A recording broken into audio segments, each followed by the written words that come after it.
Alright, so the first thing I do when I come out in the morning when there's, you know, fruit and vegetables coming into harvest, is the first thing I do is go around and look and see what needs to be harvested.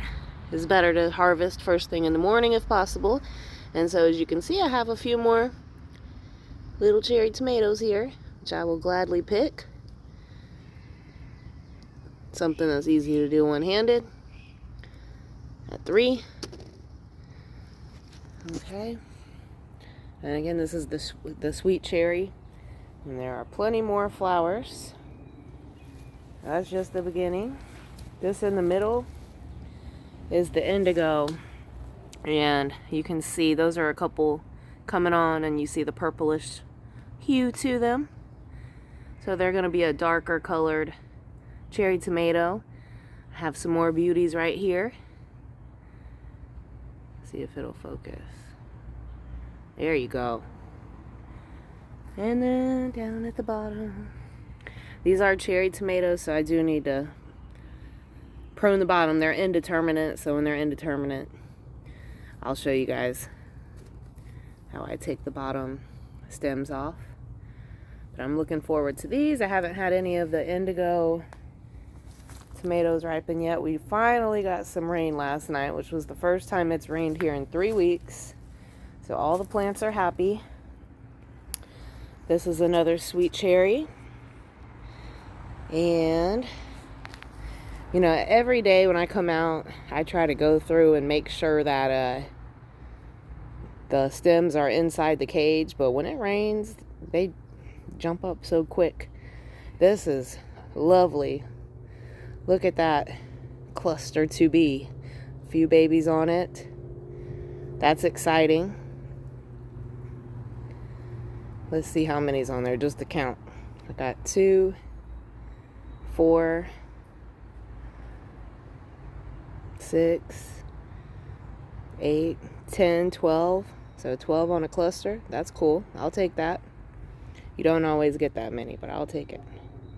That's awesome. This one has a couple more. Let me make my way around to them.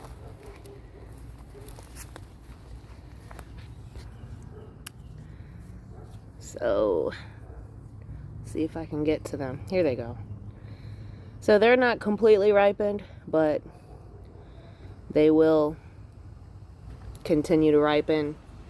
So I don't mind. Ooh, yeah, picking these. This one has a little indentation. It's probably from the rain. Sometimes they'll split, but I'm going to go ahead and pick them. That way, if we get more rain, they don't split. That's something that tomatoes do sometimes. So if you're going to get a rain, you want to pick them. But we hadn't had any rain in so long. All right, and then, so again, you see I have some pretty nice clusters coming in on this. And to train it for the cage, I just pull them back inside. If they've gotten pretty tall, sometimes I'll lift the cage up to get the stem in there because I don't want to risk breaking it, especially with pepper plants when you do that. Here are a couple of my patio cucumbers, and you can see they are really loving the rain. They are covered in flowers. See if we can find any baby cucumbers in there. Okay, here's one. You can see this baby cucumber. You see how they have the little pricklies on the outside? They get smaller as the cucumber grows. And then I'll usually pick those with a glove and just rub the little spines or pricklies, whatever it is, on them. My universal term for anything that pokes is prickly. Okay, and I'm looking inside of there. You can see more flowers, more baby cucumbers coming in. And I'm happy for this plant to finally be taken off because it got eaten back by grasshoppers when it was smaller. And so it took a minute before it started climbing up the cage, but now it is. And this has always been a little darker than the plant right next to it. Same plant, same seeds. I don't know if it was the fertilizer, but let's look inside this one. See if we can find any baby cucumbers. There's, okay, baby cucumbers. Some dead leaves that I could prune off, well, dying leaves that I could prune off from the inside. baby cucumber. Look forward to those. Those flowers are just so pretty, and that helps bring in the pollinators. So on cucumbers, you'll have, on most cucumbers, you'll have the male flowers, which is just the flower. Let's see if I can show you. So if you look behind the flower, if it's just the flower by itself, that's the male. And they usually flush with male flowers before they start producing female flowers to attract those pollinators, bring those pollinators in, so that when the female flowers form, there will be bees coming around. So I'm still looking around to see if I can find a female flower for you. Oh yeah, what I just showed you earlier with the baby cucumber. So this is a female flower because it has a flower on the end of a baby cucumber. So it's a female flower. So when that gets pollinated, then the cucumber will grow and the flower will fall off. My nose is super congested because grass pollen is really high, and I've realized that that's really what sets off my allergies big time, sneezing all over the place. These are the shallots, which I think that they bulbed up early and then split, the cloves of garlic and shallots and things like that. They'll form the bulb, and if you don't pick them in time, then the cloves separate and start growing. And I think that is what happened with my shallots this year. I guess they bulbed a lot quicker than what I'm used to with garlic. Still have a few onions. And this soil, you could see, is dry. Like, it rained last night, but it didn't rain that much. We were supposed to be getting an inch, but this is the Whopper that I finally pulled because I realized that the stem was soft, and so even though it hadn't fell over, it was soft, so I went ahead and pulled the Whopper. That's the Big Daddy onion, biggest onion this year. So I'll pick it up just so that you can see how big it is compared to my hand. Yeah, it's big.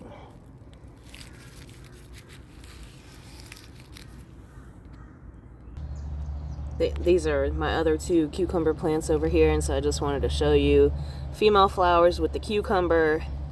That one looks like it's been pollinated because it's starting to grow. This one looks like it didn't get pollinated, so it's dying off. Which, when you win some, you lose some. But look over here on this plant. This is exciting. Look at that. Baby cucumber really coming in. And again, the one right next to it is dying off because it must not have been pollinated. And then you can see the little flower still at the end of the little cucumber. All right. Exciting stuff after the rain. This is my yellow bell pepper that overwintered. You can see how nice and green the leaves are. They don't all look super spectacular, like some of them have been eaten on a little bit, but overall, like I said, this was a pepper plant that overwintered, and I've already harvested my first bell pepper after it. So that's one of the benefits of overwintering your pepper plants if you're able to, because they'll be the first to produce in the spring. And so you can see I have a nice big yellow bell coming on here. And if I go down, I have another one smaller, has longer to go. And then I think I have another one somewhere else, maybe. Oh yeah, right here. They hide. So here's another one. There's let's see, another little one back there. Good stuff. Same thing with this cayenne pepper. This one died back, but then, came back. It went basically dormant, died back, went dormant over the winter. And this spring, it started growing back. And so when I was cleaning out these pots, I left this one. And if you look down, I already have little cayenne peppers. So last year, I had, I don't know, 5 or 6 cayenne plants, and I was able to grow enough cayenne peppers to make my own red pepper flakes, so I don't have to buy any red pepper flakes for a while. And these grow pretty long. Yep, but that's good stuff going on. This one right next to it, I'm pretty sure, is a pimento pepper that I started from seed. It's either pimento or another cayenne. The leaves look more like the cayenne. That's what happens when you don't label stuff. Because the pimento peppers, they have a little bit of a different shape. Yep, and it still has some more blooms coming in. So they're happy with the rain. Okay. This is the big garden after the rain. So you can see all the, that's called spiderwort in the background. That's a native flower. And they're all blooming really pretty. I'll usually let some of those go in my garden because they're very pretty, and also to help bring in the pollinators. Right on the fence. This is a Cherokee purple, and I picked a good spot for this Cherokee purple because it is happy. It's starting to flower. And I could come out here and tie it up to the fence to help support it, or else tomatoes will sprawl and grow on the ground. So I'll get that tied up.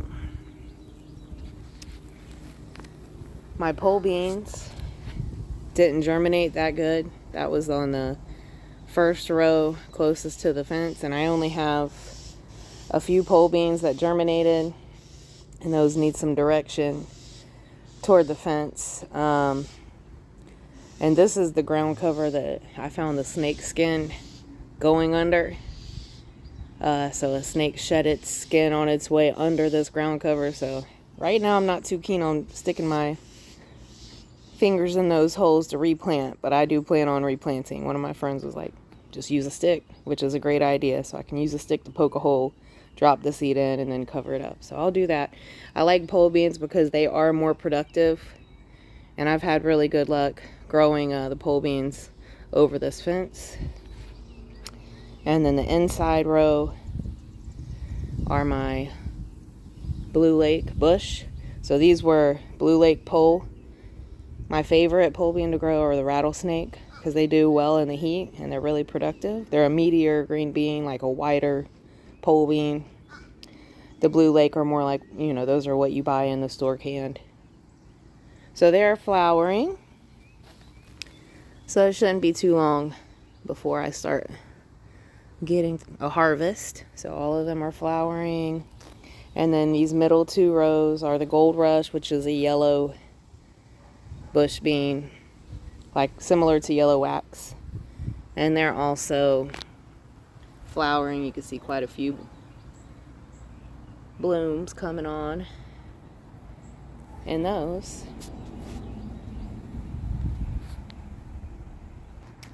There are some spots where the seeds didn't germinate and I need to get those replanted.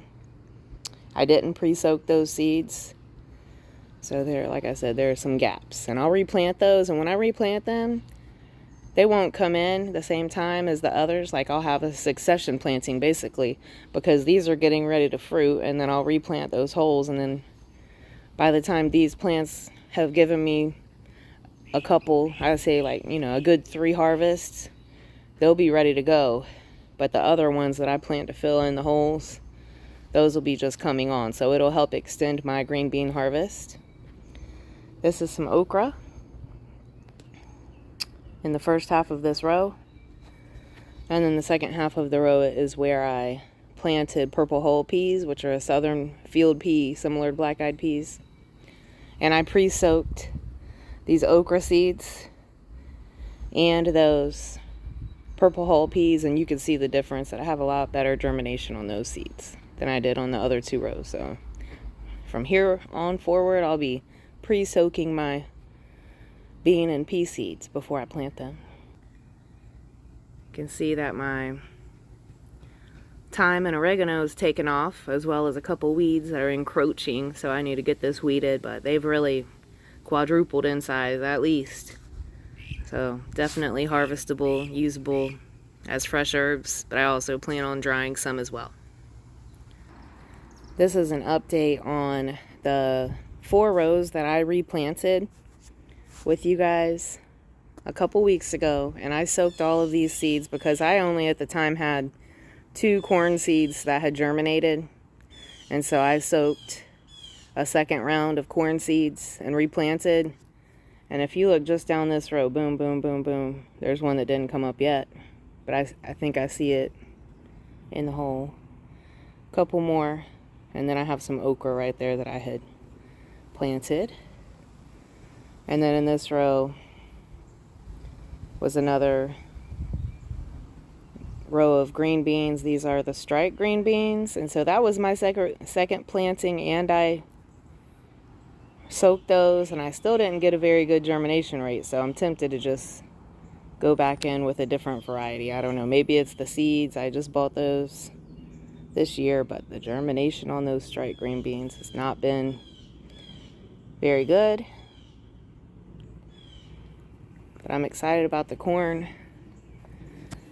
So you can tell like which one, that one had sprouted first from the first planting, and then that one is catching up to it pretty quick. And then I have some that's still coming up. I'd planted okra in those 2 holes. I didn't soak them first, so I'll replant that okra. And then in the 4th row back there, you can see the corn still germinating. These are the little watermelon plants, and I think these are sweet baby watermelons. So that one actually has, the one on the left has 2 plants in it, and it's grown a lot more vigorously than this one right here. But I think it's just because it's 2 plants versus 1. Makes it look bigger. This is a butternut squash. If we get more rain, they'll take off. But you can see the watermelon starting to grow tendrils.